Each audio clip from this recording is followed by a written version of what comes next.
আমার নবী বিবিদের সাথে ঘরে কাজ করতেন, আমার নবী তরকারি কুটাকুটির কাজে সহযোগিতা করতেন, আমার নবী তরকারিতে লবণ কম হলে কোনোদিন সাউন্ড করেন নাই, মুস্কি হেসে খেয়ে চলে গেছেন। আর আমাদের দেশে এমন এমন জামাই আছে, তরকারির লবণ কম হওয়ার সাথে সাথে বাসন নাই। কথা কোনো ঠিক কিনা জোরে বলেন না। বাসনটা নিয়া ডাইরেক্ট,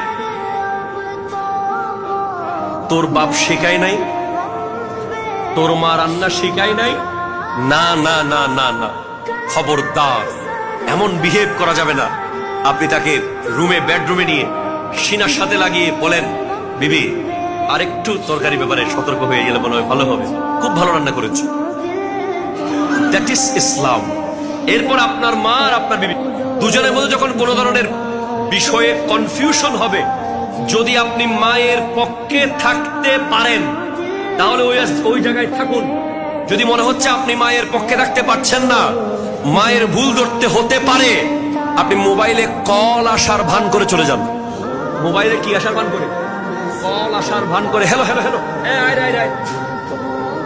ওরা চালাক, ওরা চালাক। কারণ আপনার বিবির পক্ষে গিয়ে যদি কোনোভাবে মায়ের বিরুদ্ধে একটা লাইন বলে দিয়েছেন, তাহলে আপনার জিন্দেগি শেষ। ঠিক কিনা জোরে কথা বলেন।